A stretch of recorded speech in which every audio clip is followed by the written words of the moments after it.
Hello, everybody. It's George from Ireland. So, welcome back to my channel. Well, horrific news the other day from Palestine, where a school where hundreds of Palestinian people were taking shelter was hit by the Israeli Air Force. Now, the authorities in Gaza City say that over 70 people have been killed. That might be an exaggeration, but I don't think anybody doubts that it is dozens killed. And these Hamas statements have been proved not to be major exaggerations in the past. Now, the Israeli military says that it was a military base for Hamas and Islamic Jihad and so on. So, according to the IDF, every single building in Gaza is a base for the enemy. So every single building is this. That this is always this old excuse they trot out. I don't know it to be false this time, but as the IDF has been caught lying many, many times, they clearly have no credibility whatsoever. And they've done this just again and again and again.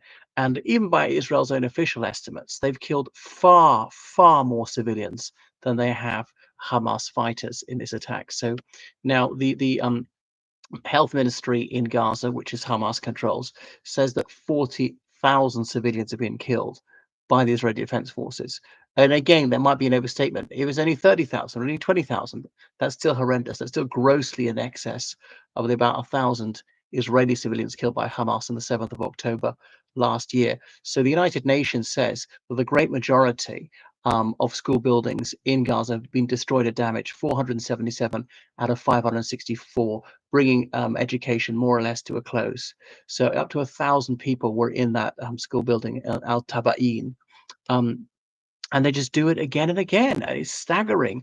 All these civilians deliberately killed. And even if the IDF did kill one or two Hamas fighters, that's not justificatory of this.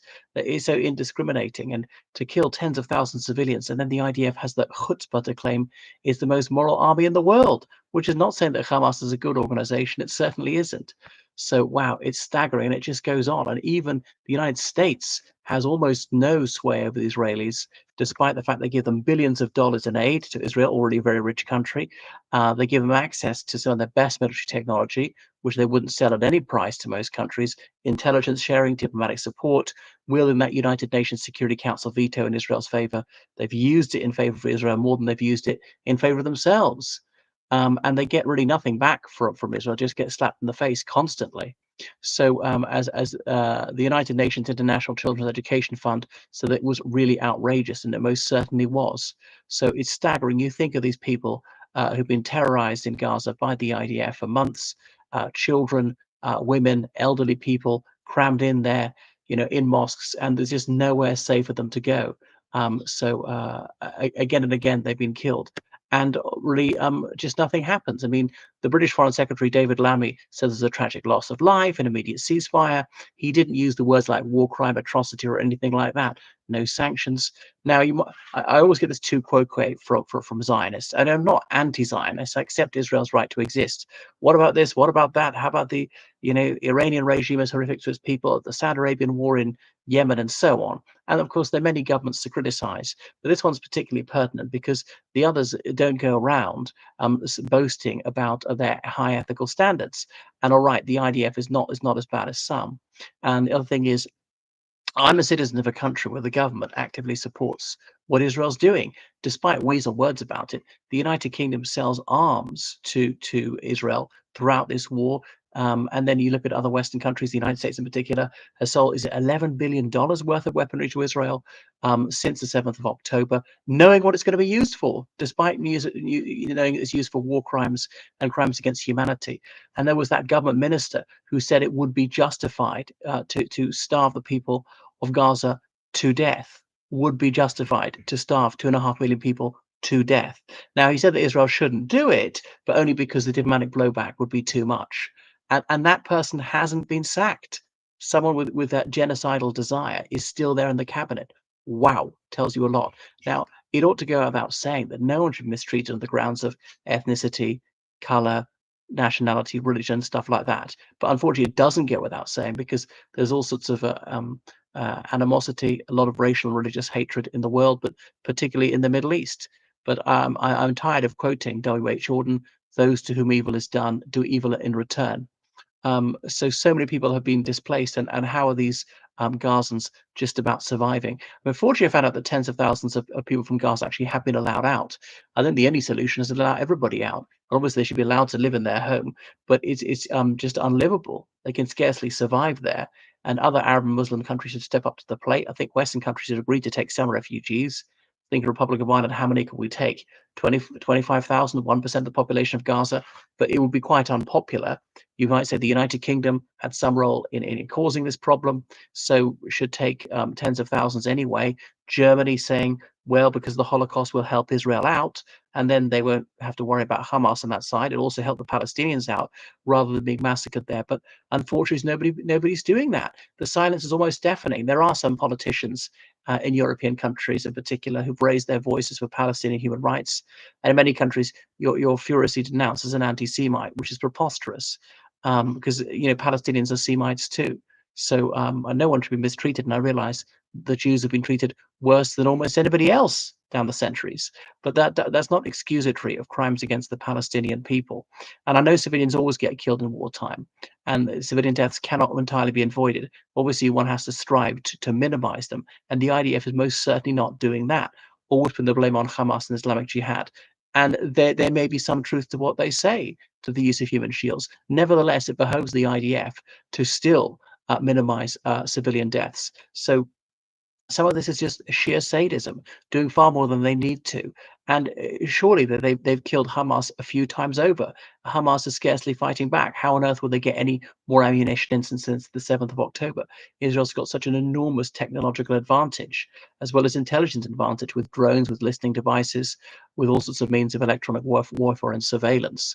So it's just going on and on and on. And it's just this megalomaniac, Netanyahu, to keep himself in office. He's maintained this war, which is bitterly unpopular.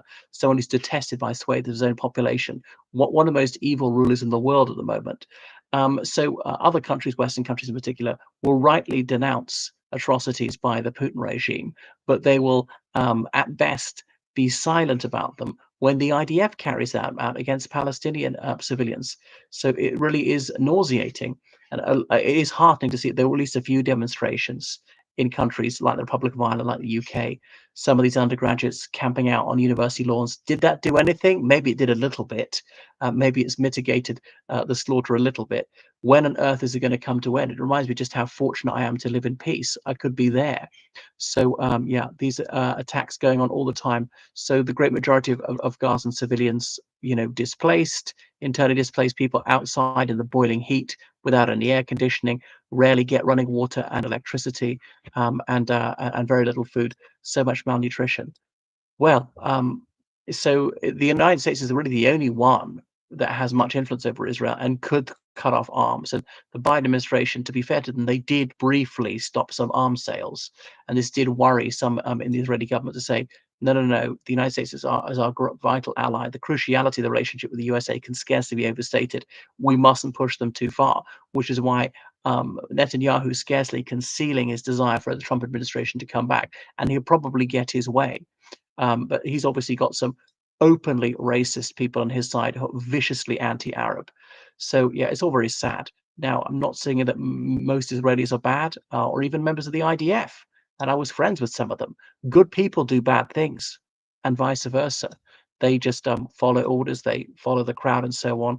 They take the Stephen Decatur attitude: "My country, right or wrong." Even if they believe their country's waging an unjust war by unjust means, they go along with it out of narrow-minded nationalism, careerism, because it takes a normal moral courage to raise one's voice like that.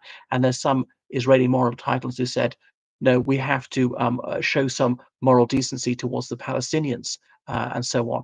And some of them have been arrested, they've been beaten up, they've been shouted down, they've been labeled the most insulting things, like they're capos in an extermination camp or something like that. They've been told that they're not really Jewish or Israeli. They've received death threats, and so no praise is too high for such people. Wow. Anyway, it's very dispiriting. What can be done? Well, put whatever pressure you can on politicians to say ceasefire now. It should have come a very, very long time ago. I mean, Hamas is virtually eliminated. It's not a threat to Israel anymore. Okay, it killed all those people on the 7th of October. Yes, that was terrible. But nobody ever thought that Hamas could defeat Israel. Right. Thank you so much for watching. Make sure you subscribe on Patreon, donate on PayPal. Goodbye.